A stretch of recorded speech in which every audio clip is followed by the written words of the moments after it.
Buenas, pessoal! Eu sou Leonardo de Andrade e no vídeo de hoje nós vamos falar sobre o Enem e o acesso popular à universidade. Bora lá?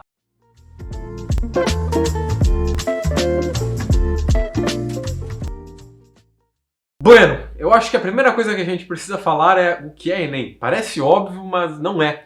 O Enem é o Exame Nacional do Ensino Médio, ele foi criado em 1998 com o objetivo principal de avaliar o desempenho de alunos do ensino médio, ou seja, ele foi criado como uma ferramenta de avaliação ainda no final da década de 90.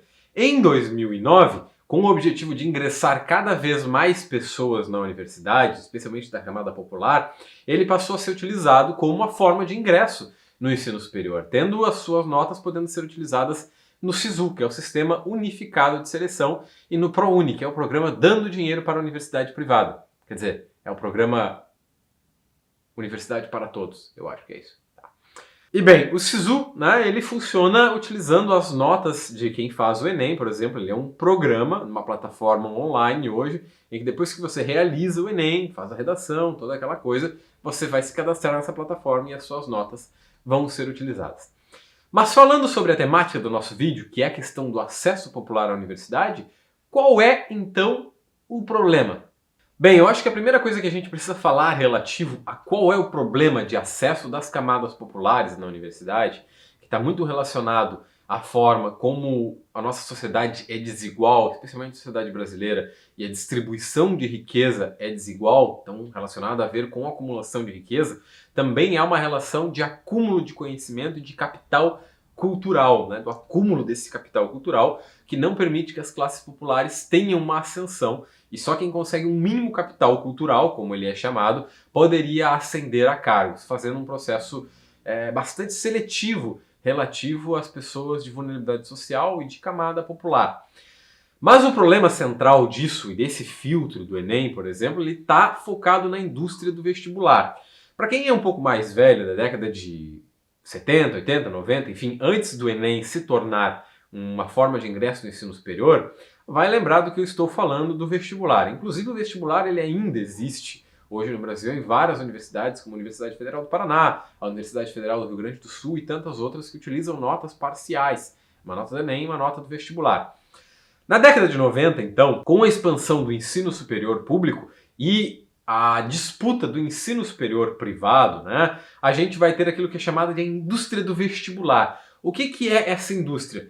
É uma forma de educação privada que é criado pelo vestibular. Para você ingressar no vestibular era bastante difícil. Quem fez o vestibular vai lembrar, né? Era uma prova, às vezes, de questões objetivas, em que você tinha que escrever a resposta e não de questões de múltipla escolha. Havia uma redação, você escolhia o seu curso de antemão, então você não podia ir mudando depois e você só ia participar daquele curso ali. Se você não conseguisse, não tinha segunda chamada, não tinha essas outras coisas todas que tem hoje. Então quem estudava na escola pública não tinha as mesmas condições, ainda não tem, na verdade, mas tinha bem menos condições de concorrência com quem estudava em escola privada e era preparado diretamente para o vestibular. Então o vestibular ele vai criar um canal em que uma indústria de educação vinda das escolas privadas vai começar a criar os terceirões, que eram cursos de terceiro ano do fim do segundo grau, hoje é o ensino médio, que já preparavam para terminar o segundo grau e preparavam para o vestibular. Vai criar os famosos cursinhos pré-vestibulares, que eram caríssimos, mas com uma grande possibilidade das camadas populares parcelarem em 48 vezes. Então o cara fazia o cursinho, não passava no vestibular e continuava pagando no outro ano. Basicamente uma graduação inteira de cursinho. Então vai se criar esse mecanismo aí. Esse é um mecanismo que tem como resultado, por exemplo, o déficit na educação básica. Ou seja, a baixa aquisição da linguagem, o baixo aprendizado em matemática, por exemplo, o alto índice de abandono escolar, que são índices que vão ser muito altos na década de 80, diminuir na década de 90 e vão crescer de novo nos anos 2000 e hoje eles estão em alta, né? Tem múltiplos dados mostrando como a escola pública hoje tem uma baixa aquisição da linguagem, tem um baixo aprendizado de matemática e continua com altas taxas de abandono escolar. Então essa é a realidade das classes populares e da escola brasileira. A escola brasileira pública tem altos índices de evasão e exclusão da escola, de crianças após principalmente o quinto ano, em que a matéria começa a dificultar, as crianças muitas vezes têm que ajudar os pais no trabalho, né? Em diversas situações, quem é da zona rural acaba ajudando no campo, quem é da zona urbana e é muito pobre acaba ajudando vendendo coisas e ajudando na lida da casa, em situações domésticas, enfim.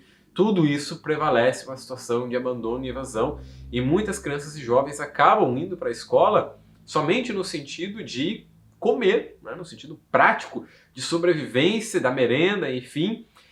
Ademais, a falta de professores, a falta de interesse, a falta de disciplinas, tudo isso faz parte da realidade da escola pública, que coloca os nossos índices de aprendizado muito baixo.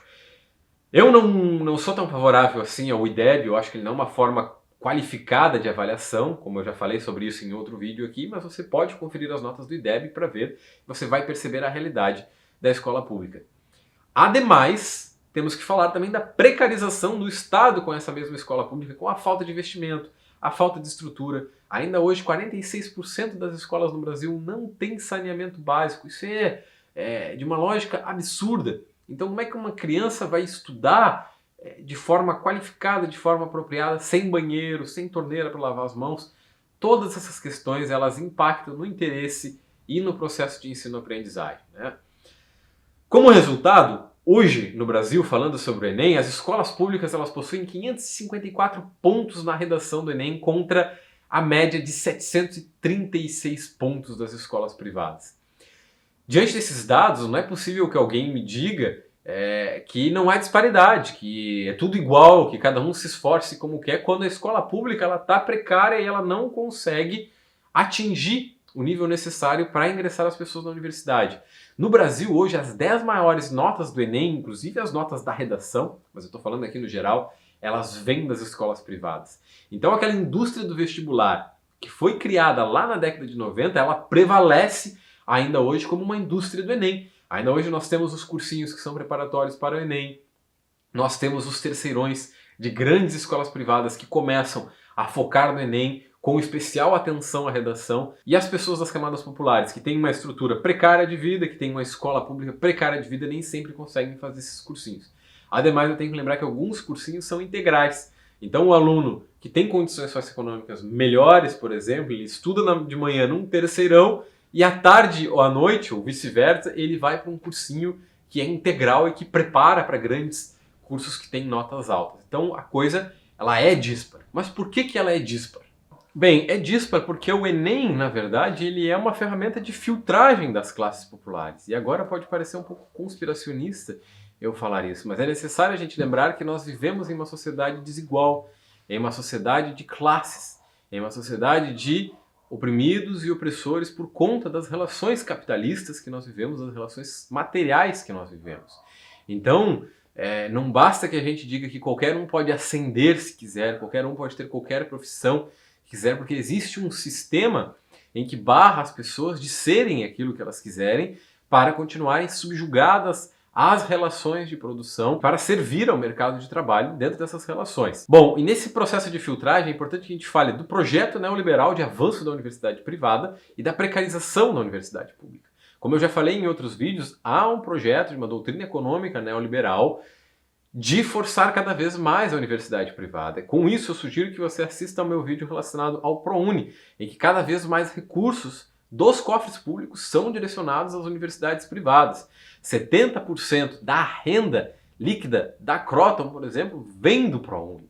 Isso quer dizer que, aparentemente, não há um interesse do Estado por ampliar as vagas nas universidades públicas para as pessoas. Isso é histórico, nós estamos falando de uma sociedade cuja universidade começou tardia, né? A partir da década de 1930, que há uma ampliação da universidade pública, uma universidade que historicamente é elitista e sempre recebeu no seu seio as camadas mais privilegiadas da sociedade, que demorou muito tempo a receber mulheres, pessoas pretas, e hoje recebe com muita demora pessoas de comunidade LGBTQIA+, né? Então há uma grande dificuldade de pessoas marginalizadas, precarizadas da classe popular de acessar, justamente por essas duas questões importantes.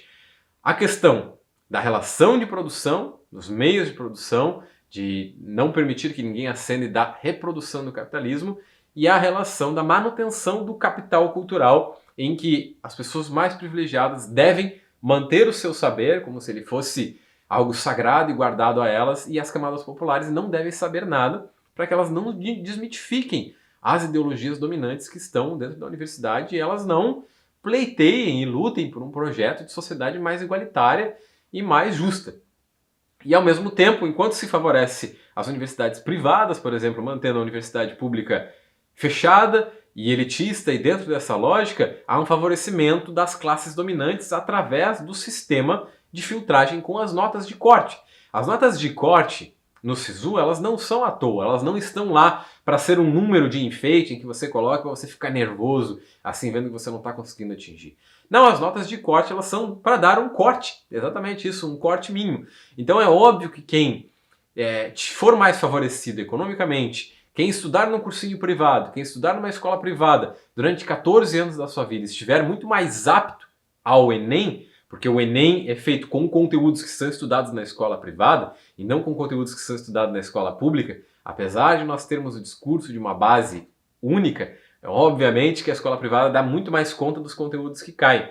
Essas pessoas vão ter melhores qualificações na nota de corte, porque elas vão acertar mais questões, elas vão fazer uma nota melhor na redação, então essa nota de corte vai subir e pessoas que não conseguem não atingirão a nota de corte. Esse é um filtro bastante implícito para filtrar, né, já diz a palavra, e impedir o acesso das classes populares às universidades públicas. Bom, professor Leonardo, qual é a solução?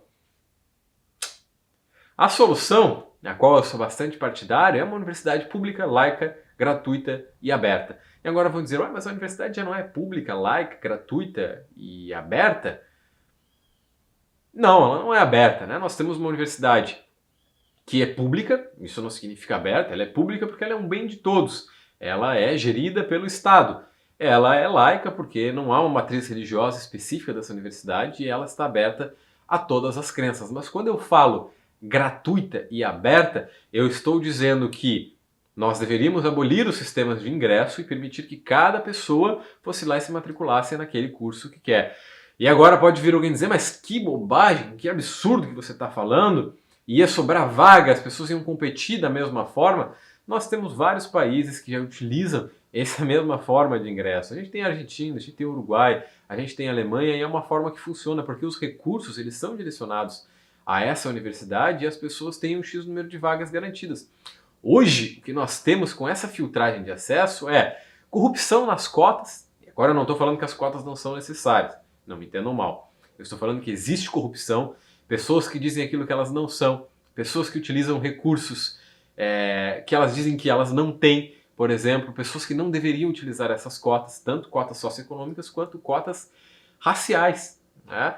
E existem vagas sobrando em vários cursos, desde cursos de elite até cursos que são com uma nota de corte melhor. E se nós tivermos uma universidade gratuita e aberta, isso diminui uma série de questões, porque as pessoas podem ir de curso para curso, descobrir aquilo que elas gostam, enfim. Essa é uma entre tantas as possibilidades e soluções que poderiam ser encontradas pelo Estado para facilitar o acesso à camada popular à universidade e equalizar a situação que nós vivemos, garantindo educação pública de ensino superior para todos. Mas essa é uma das possibilidades a qual eu sou mais partidário. Esse foi o vídeo dessa semana. Se você gostou, deixa o gostei aqui embaixo, já se inscreve no canal e ativa o sininho para receber mais vídeos. Uma lua, um queijo e um beijo.